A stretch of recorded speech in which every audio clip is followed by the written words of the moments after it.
Yeah, and once again, I have to be careful what I say because of the court case, but Romania has a law, or the law in Romania is basically, if you can prove to a judge that it might have happened, they're allowed to hold you up to 6 months during the investigation stage. So it's a very interesting scenario. I can give you an example. Let me give an example that doesn't link to my case. Let's say they decide you're an alien. And they go, we think he's an alien. We hear him listening to love songs about the moon, and we've seen some evidence of him looking at the moon at night saying it's beautiful. He might be an alien. And they produce a bunch of paperwork saying you're an alien. And then they'll do a profile on you, right? And they'll do your profile and saying, oh, well, he's smarter than the rest. Not sure where he came from, a bit unusual, blah, blah, blah. And they put it together in a nice piece of paper and they put it in front of a judge. And then the judge decides, say they stamp it or they don't. If they stamp it, they can put you under preventative arrest for up to 6 months to investigate you. Not because you're guilty of anything. We want to investigate him for being an alien. That's Romanian law. That's law inside of Romania. And that's what happened to me. They put together this dossier saying, he has lots of money, he's rich, he's brash, he's unapologetic in his views. We think maybe this might have happened. And they put it in front of a judge. Now, these papers I'm describing, I've never read. I'm just telling you how I understand, my basic understanding. I learned most of my law from the prison guards who are telling me why I was there. I'm like, brother, why am I here? He's like, well, this is what happens, da-da-da-da-da. Piece of paper was stamped and I was thrown in a jail cell. If I was guilty of anything, I would have been charged long ago. And we're going to talk about charges soon because I still believe they're going to attempt to charge me. But we're now approaching the end of the 6 months they can keep me under a form of arrest for without charge. Typically in Romania, when I was first arrested, the guard said, within 2 weeks, you'll have your indictment. I was like, 2 weeks? He goes, yeah, everyone gets charged quickly. Nobody waits 6 months for a charge. If they arrest you, they charge you, like every other country, right? The fact they've waited 6 months and gone into my entire life and attempted to find something shows they don't have a case. Why I believe it happened is because they didn't have a case when they were trying to hit me with this garbage, and they thought, you know what? If we put him all over the news, if we slander his name completely, there was a hotline set up.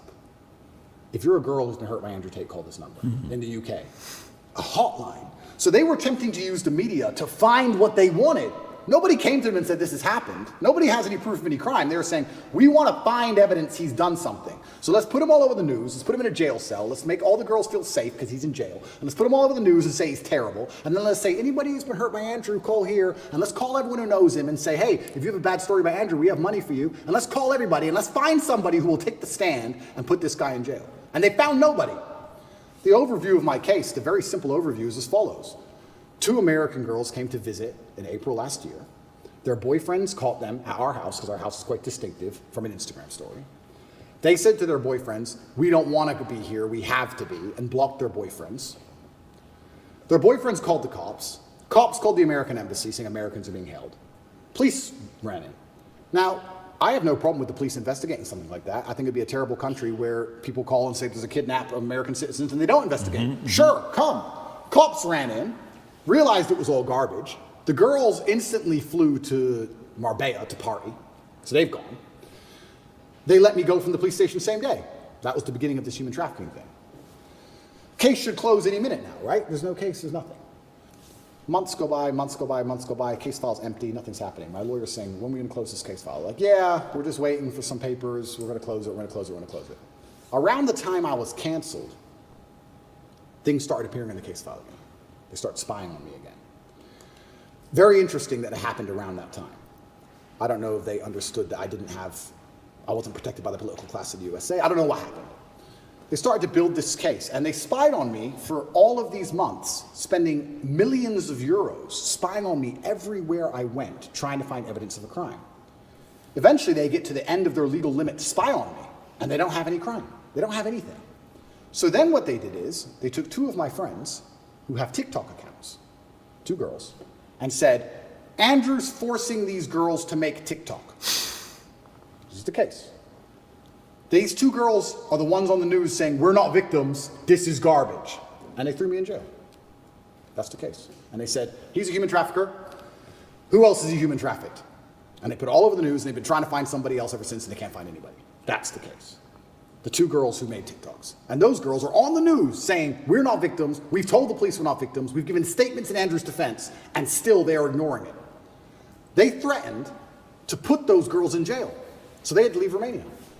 That's the level we're at.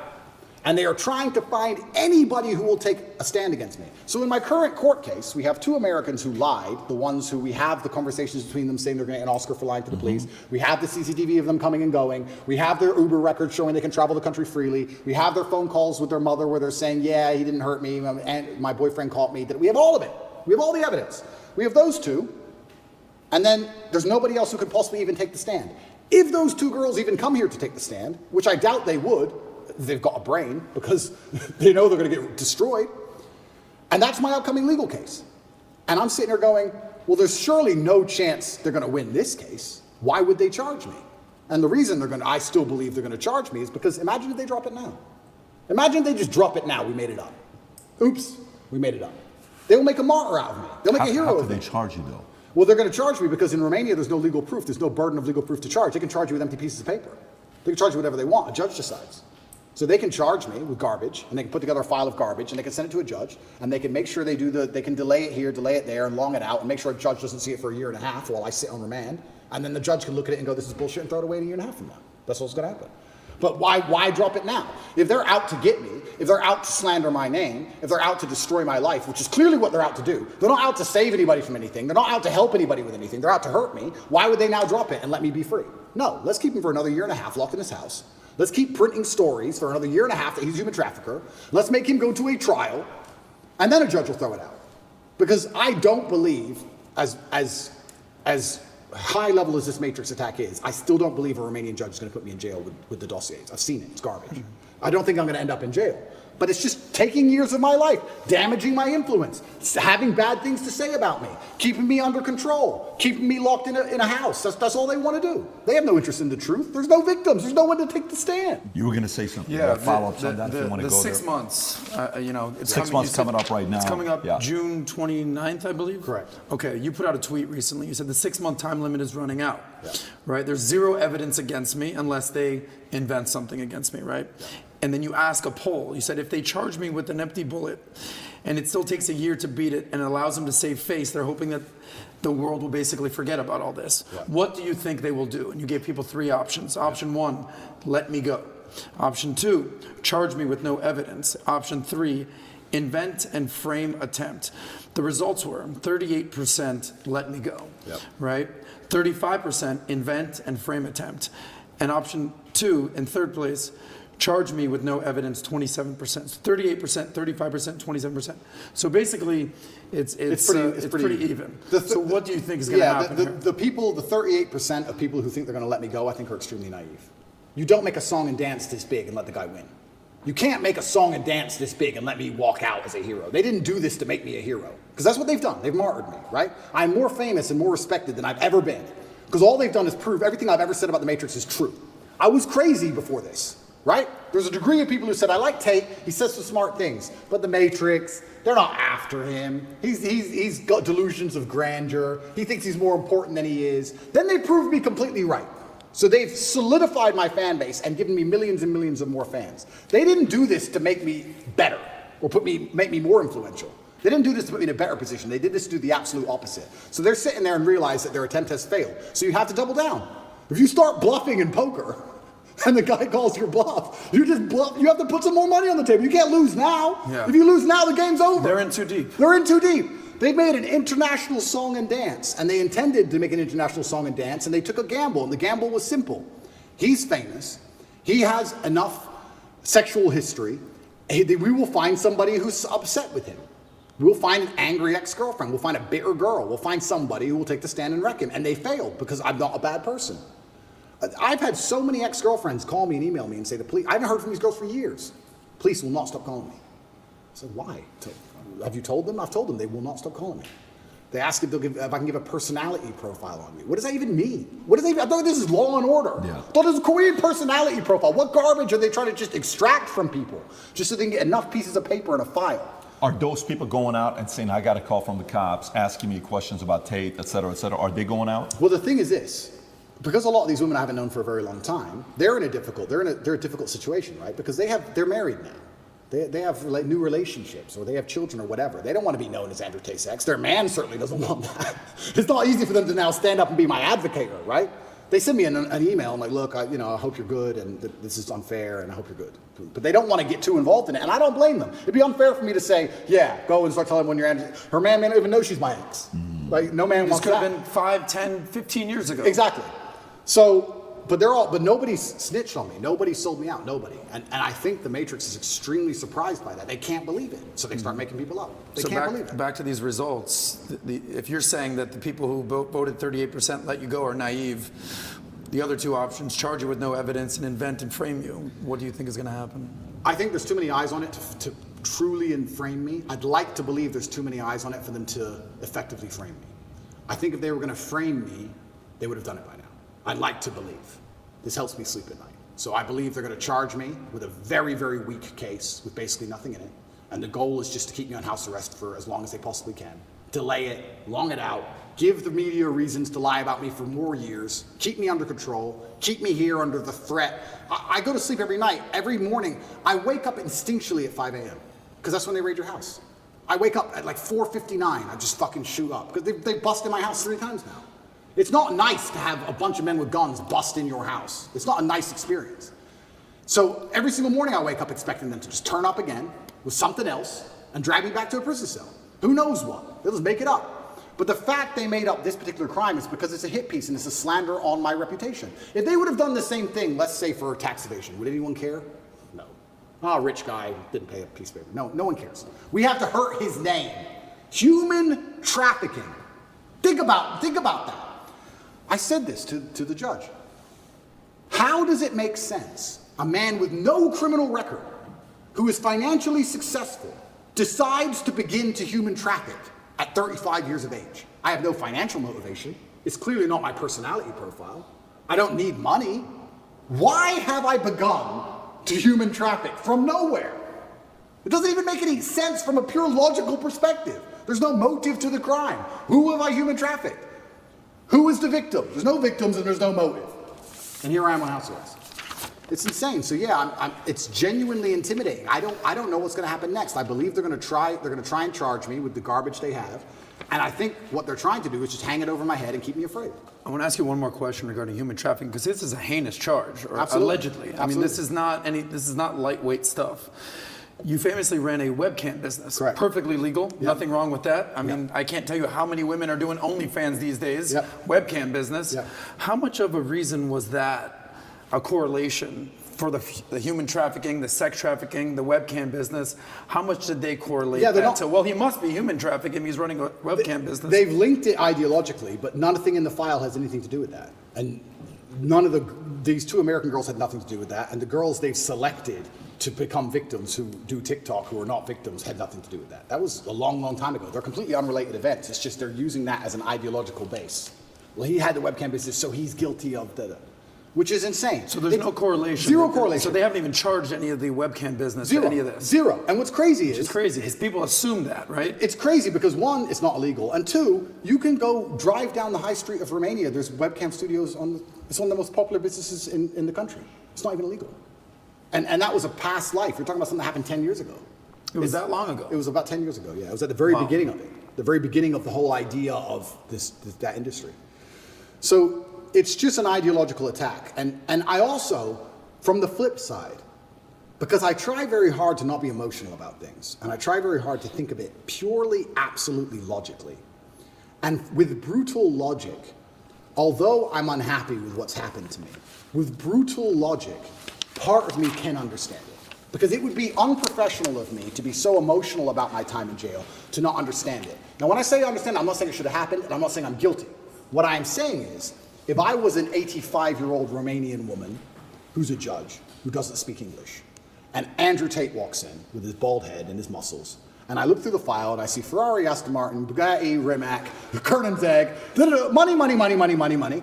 Then I see, girls, yachts, private jets, and then I have a dossier from DCOT. He might be bad of something. And there's a bunch of papers in there. And I have 10 minutes to read it all, because that's how long they have. They don't read the file at all. They just skim it. And then I stand there in English, don't speak Romanian. I didn't do it. Part of them's going to go back to jail. Bullshit. I get that part. I actually do. I'm logical enough to say to Tristan, you know what? That old lady, of course she goes to jail. She doesn't understand what's happening. She doesn't get any of this. She doesn't even know what the internet is. You think it's that simple? I think it's just perception. I understand I have this perception. And I think a lot of people who are also dislike me, a lot of the reason they dislike me so much is my perception. I've had people who say, I hate what you say. I say, what do I say? And after talking to them a while, they say, it's not what you say, it's how you say it. Of course. It's the perception of aggression. It's the perception of masculinity that they're afraid of. It's not even the words. They might like the words. It's my delivery. So I understand perception can be reality to a degree. I accepted that maybe the first month I was in jail. I was like, Tristan, this is garbage. But you know what? We've got these fancy cars and we live in this big house and we've got guards and guns in our house and whatever. But by month 2 or month 3, I was like, this is insane now. They should have read the file by now. This is insane. So I do understand that part of it. And I understand that if somebody is really, truly, completely matrix-minded, they might look at the media and all this garbage and go, oh, well, he must have done something. But these are people who have never had any experience with the legal system and don't know how these things work. When you have experience with the legal system, you understand none of it's real. In any country, none of it's real. I remember during COVID, my friend was buying a house. I said, don't buy that house. He said, why? I said, because you don't own it. He said, what do you mean I don't own it? I said, I hate property. I hate the idea of property. When you make so much money, you kind of have to buy it. Because there's nothing else to do with your money. But you kind of have to buy it. But I was like, when you think you buy a property and you talk about ownership, you don't own it. Because they'll give you a piece of paper saying you own it, but if you piss them off enough, a judge stamps a different piece of paper, and now it's not yours anymore. That's it. That's the game. I own this house. I worked my whole life for this house. Unless you don't comply with COVID lockdowns, and you get a fine, and you don't pay the fine, and they add money on top. And then you don't pay that, and they take you to court. And then you don't turn up, and they take you to court again. You don't turn up. It escalates to the point where someone turns up and says, you owe us $400,000. We're taking your home. You're like, you can't take it. I own it. I bet you don't. The judge says you don't. What judge? Where? Mary Swanson from Dumb and Dumber. Boom. And it's over. Samson. Yeah, Samsonite. Yeah. And that's the game. Yeah. As soon as you deal with a legal system, you realize you get pieces of paper put in front of you with names on them you've never heard of, stamps you've never seen before, and your life's fucked. You're like, what? I can't leave my house now? I can't leave this room? I've lost all my cars, I've lost all my diamond watches, my gold, my money, they've taken everything? Everything. Everything. Over 15 million euros of assets. Everything. They seized everything when they ran in here. All of it. With a piece of paper, with a stamp in a language I didn't understand, saying we're taking it. Andrew, you mentioned, the cars, the Bugattis, the women's, the yachts, the boats, everything that you stand for, everything that success stands for as a man. Yeah. You touched on this a little bit about an old woman judge. How much of basically what's happening to you is just sort of the reverberation of modern feminism attacking toxic masculinity? You're the face of quote unquote toxic masculinity, and they're like, we got him. Yeah. How much of that is going on here? Yeah, that's what they call me. I think I'm the face of unapologetic masculinity. I'm not apologetic for anything I do. And I also think that I understand when you have a message which is complicated, and masculinity as a whole is a very complicated tapestry, that the best way to instill it and teach it is to break it down to its core beliefs. So I've evolved way beyond Lamborghinis and chicks, right? But masculinity as a whole is a very complicated tapestry. You need to have the emotionality. You need to have the times you feel like crying and you don't. You need to have the times you can be aggressive. You need to have the times that you can be violent to protect your family. It's very complicated. And you can't teach that, especially to the young generation, in spite of the constant propaganda they have coming in their ears, very easily. So I break it down to a very core message. And the core message is that I have financial freedom, so it's hard to tell me what to do. And I have sexual access because I'm respected by women. And I have a good network because I'm respected by men. I break it down to those core things. And those core things are what I build that's how you build the tapestry of masculinity. Because if you don't have those 3 core things, you can never build the rest of it. That's the beginning of it. If you don't have those 3 things, it's hard to build the rest. So anybody who doesn't look into my message properly, I mean, I'm sure these people who are after me have never listened to me speak at length, ever. Ever. They just look at a picture. He's on a boat. There's 3 girls on the boat. There's no way those girls are happy with that, because my wife hates me. And there's 3 of them. So he has to go to jail. And that's what's happening. It's that baseline. I truly believe it's that baseline. But how else can I teach my message, as complicated as it is, without first breaking down and proving you have success in the most core levels of it, right? Before you learn to box, you jab and you cross. Before you do all the complicated stuff, you do the basic stuff. So a lot of it is people looking at my message, not understanding how detailed it is, not understanding how positive it is, looking at the baseline instincts which I teach and which I use to advertise my success as a whole to people to show and say, look, I clearly know what I'm talking about.